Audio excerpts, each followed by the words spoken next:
I recently took a short camping trip out to the Black Hills of South Dakota, and I decided to bring along for my main camera the Sigma SD Quattro H, a super special mirrorless camera with some unique features, good and bad.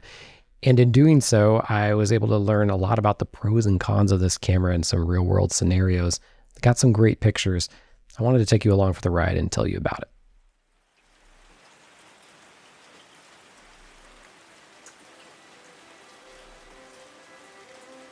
In case you don't know, the Black Hills are known for their unique rock features, beautiful lakes, the abundant wildlife,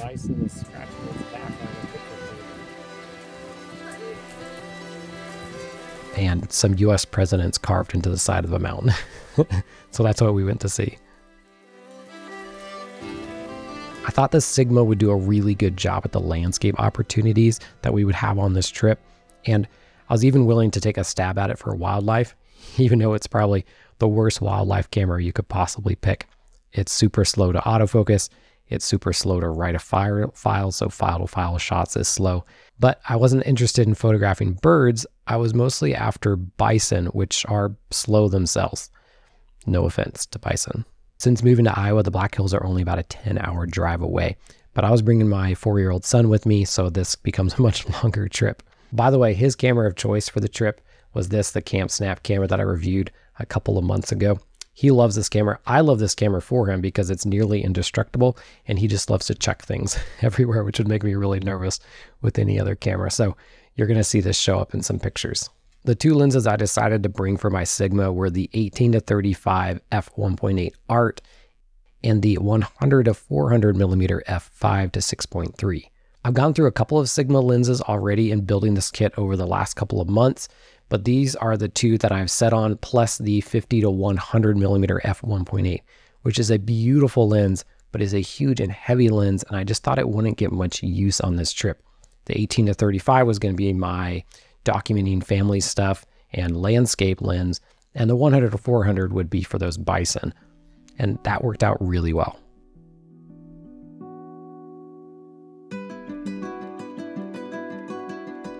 Our first photographic stop was through a small town in Nebraska, where an artist has recreated Stonehenge, but with cars.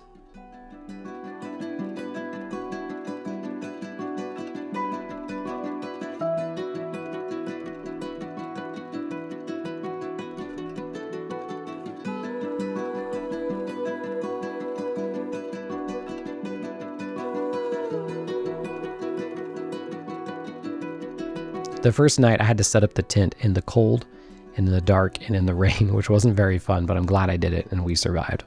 And the next morning I fired off some shots with the 18-35 millimeter. That bright f1.8 aperture is great on this lens because it's already super sharp at that aperture, and you need that brightness if I want to keep this camera at base ISO.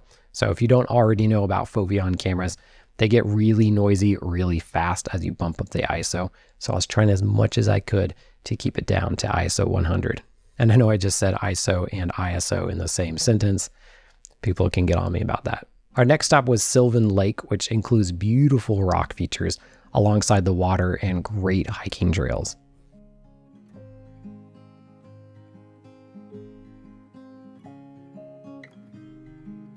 Now, I do find these Foveon colors difficult to work with, and partly because I'm not used to Sigma's software that you have to edit the raw files in. The photos often look too green to me, and try as I might with the white balance, I can never get them looking exactly how I want them to. That said, I do think these photos turned out nice with a unique color palette that you're going to see in the rest of these photos. In fact, a lot of these photos I didn't edit at all or edited very lightly because of how sick I am of this software. So I was trying as hard as I could to get the best results out of the camera. I really like the landscape profile in particular.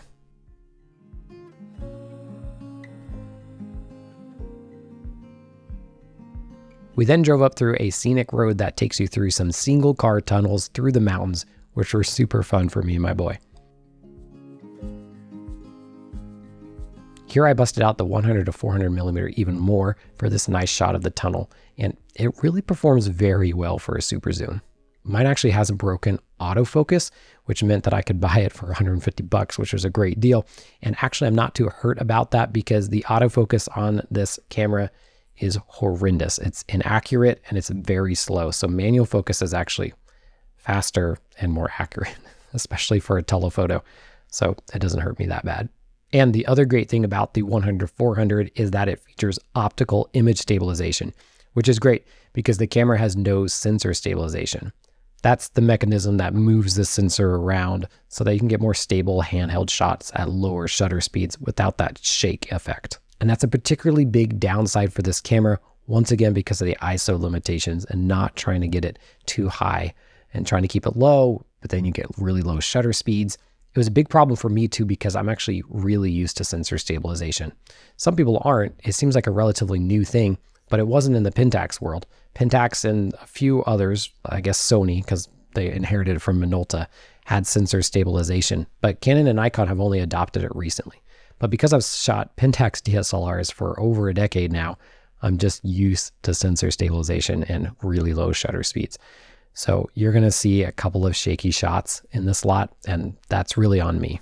Really, the only cure for this is a monopod or a tripod, and that's just not the way I like to shoot, especially when I have kids around. They just like to keep going, so I can't just set up a shot and get a shot. I just have to keep going. So kind of a hard camera for that. So the 100-400 with optical stabilization really saved a lot of my shots. The Black Hills also has some great mountain biking. Although I did elect not to bring the Sigma on that, I was already carrying my very heavy 4-year-old. He's heavier than he looks. Instead, I just carried my daily carry pocket camera right now, which is the Ricoh GX200. We'll be getting a dedicated video about that soon enough. It does a great job. We then drove to our next campground, which was in Badlands National Park. And this is an amazing rock canyon that appears right out of the grassy prairie land that seems to go on forever.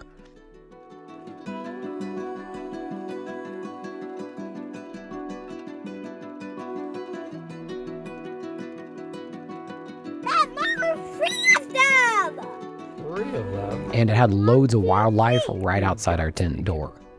I literally took most of these pictures from either inside our tent or just walked right out of our tent and took the picture, which was amazing.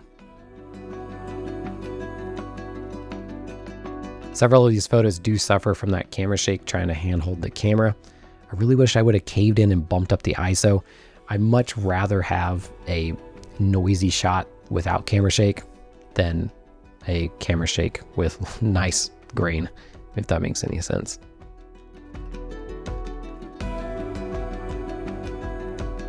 Still, I'm really excited with what I was able to get handheld with a camera that is really not made for this type of shooting at all.